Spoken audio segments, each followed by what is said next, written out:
Hello friends, good morning. कैसे हो आप सब। मॉर्निंग के टाइम पे हम लोग सब चाय वाय पी के और बैठे थे, और यहाँ पे भाभी और वो सिस्टर है जो लहसुन छील रही थी। बोला हम काम में हेल्प करा देते हैं, हमको जल्दी जाना है। 9 बज गए थे करीब मॉर्निंग के। और फिर जब सब फैमिली वाले साथ में होते हैं तो आप लोग भी जानते हो कि कैसे काम धीरे धीरे धीरे होता है और थोड़ा थोड़ा होता रहता है कि कुछ काम उसने किया, कुछ काम उसने किया।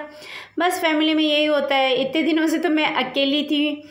मेरी फैमिली हम लोगों से मिलने के लिए मतलब काफ़ी टाइम बाद में आई है। कम से कम 2 साल से भी ऊपर हो गए। जब भैया की शादी हुई थी, भैया की शादी को 4 साल हो गए हैं। उसके टाइम भैया और भाभी मतलब आए होंगे मेरे यहाँ पे, और मेरी जो छोटी वाली सिस्टर है वो भी तभी आई होगी। उसके बाद में कोई नहीं आया है। मतलब बहुत कम आते हैं मेरे यहाँ पे। थोड़ा दूर भी पड़ता है और टाइम भी नहीं मिलता है ऐसे। पहले तो जब शादी नहीं हुई थी भैया की और भी सबसे छोटी वाली सिस्टर की, तो वो मतलब आ जाते थे मेरे पास में, और इतनी जिम्मेदारियां भी नहीं थी। पर अब जैसे जैसे शादी हो गई, शादी को टाइम हो गया और जिम्मेदारियां भी बढ़ने लग गई। अब वो एग्ज़ाम की तैयारी भी कर रहा है तो उसको भी टाइम नहीं मिलता है इतना। और ये भी जो छोटी वाली सिस्टर है वो भी एग्ज़ाम की तैयारी कर रही है। तो सब मतलब कुछ ना कुछ कर रहे हैं। तो वैसे जब आप लोगों को पता है अपनी अपनी फैमिली में जब बिज़ी हो जाते हैं सब लोग, तो किसी को टाइम नहीं मिलता है। मैं भी नहीं जाती हूँ, मैं भी बहुत कम जाती हूँ। पर वह ये ले जाते हैं संडे सैटरडे, क्योंकि ससुराल भी जाना होता है। तो मेरा मायका और ससुराल बिल्कुल पास पास में है, तो दोनों जगह मेरा जाना हो जाता है। और मैं बना रही थी मटर पनीर की सब्जी, और यहाँ बीच वाली जो सिस्टर है मेरी छोटी वाली, जो कर रही थी मेरी हेल्प, और भाभी भी मेरी हेल्प करवा रहे थे। भाभी ने कहा दीदी आप सब्जी आप बना लो, रोटी मैं बना दूँगी। तो मैंने कहा ठीक है। तो वही कर रही थी। मैंने कहा मैं सब्ज़ी बना लेती हूँ, और ये सब मतलब एक एक काम कर लेंगे तो फ्री हो जाएंगे। और लास्ट में रहेंगे झाड़ू पोछा तो मैं कर लूँगी, क्योंकि इनको जल्दी जाना था मॉर्निंग में। तो मैंने सोचा मैं पहले खाने की तैयारी कर दूँ, इनको खाना वाना खिला के भेजूँगी। उसी के बाद में मेरे बाकी का काम मैं बाद में धीरे धीरे दिन में करती रहूँगी, क्योंकि मुझे भी जब सब लोग चले जाएंगे तो फिर भूखे किसको भेजूँ मैं। इसलिए मैंने कहा कि मैं फटाफट खाने की तैयारी कर लेती हूँ, उसी के बाद में मैं बाकी का जो काम है वो मैं बाद में ही करूँगी।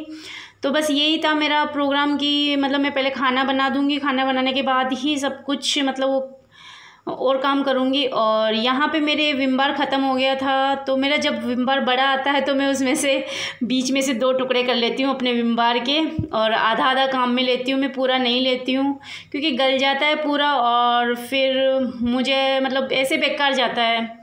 और यहाँ पे मैं सब्ज़ी बना रही थी, और मेरे हस्बैंड ले आए थे समोसे 10-12, तो सबके लिए हो गया था ब्रेकफास्ट। और बच्चे उछल उछल के बोल रहे थे कि समोसे आ गए, समोसे आ गए, मज़े आ गए, आज तो एंजॉय करेंगे। तो मैंने कहा कि हाँ, और बच्चे यहाँ घूम घूम के पूछ रहे थे दे दो दे दो। मैंने कहा गरम है, रुको रुको मैं सबको दे रही हूँ।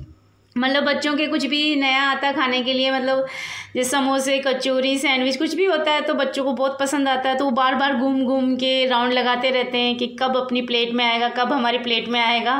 बस यही हो रहा था। और मैं सबको मतलब सर्व कर रही थी कि सबको दे दूँगी, मतलब थोड़ा मतलब सबको एक एक एक समोसा सबको मैं दे दूँगी, क्योंकि 12 कुछ ऐसे लेके आए थे, पता नहीं 10 थे पता नहीं 12 थे।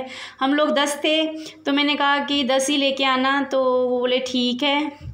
और पीछे बीच वाली बोल रही थी कि एक दो सूखे समोसे रखना, क्योंकि हमारा जो छोटू है, गोलू है हमारा, वो चटनी के साथ नहीं खाता है और बाकी सब चटनी के साथ खाते हैं।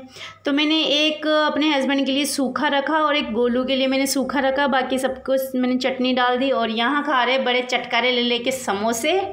और जब समोसे वगैरह सब खा लेते हैं तो किचन में जो छोटे वाले सिस्टर ने बर्तन धोए थे मैं उनको साफ़ कर लूँगी, पोंछ लूँगी अच्छे से, ताकि जो फिर मेरी गैस की पट्टी है और गैस है उसको मेरे को धोने में आसानी हो जाएगी, क्योंकि लगभग बर्तन सूख चुके थे जब तक हम लोगों ने समोसे खाए जब तक। और उसके बाद में ये गैस है जो चिकना हो गया था, तो मैंने कहा कि इसको हैंड टू हैंड मैं धो देती हूँ, ताकि फिर जो रोटी सेकेंगे तो फिर ज़्यादा गंदगी नहीं रहेगी गैस पट्टी पे, मतलब खाली रहेगी पूरी। तो इसलिए पहले बर्तन धो दिए थे, उसके बाद में मैंने गैस पट्टी को अच्छे से साफ़ कर दिया था।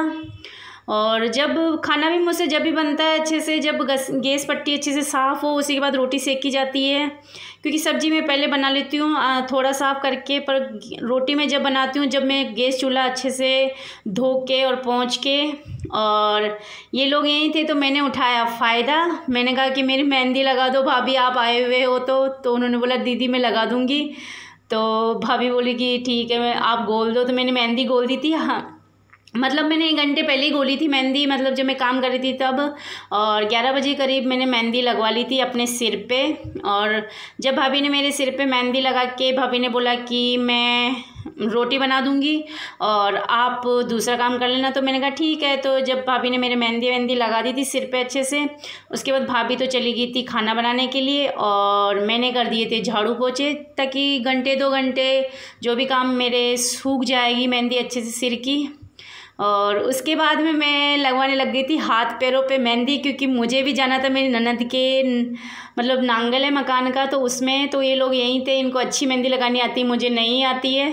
तो मैंने उसी का फ़ायदा उठाया और एक बार और कि आप लोग मेरे मेहंदी लगा दो। तो भाभी को भी अच्छी बनानी आती है और छोटी सिस्टर को भी बहुत अच्छी मेहंदी बनानी आती है। तो वो पैरों में लगा रही थी और भाभी मेरे हाथों में लगा रही थी। बहुत सुंदर मेहंदी लगाती है और हम मतलब घर में हमारे अकॉर्डिंग हम मेहंदी लगा लेते हैं, मतलब बाहर से बुलाने की ज़रूरत नहीं है। और मैंने ज़्यादा लंबे हाथ नहीं बनवाए थे, छोटे छोटे बनवाए थे।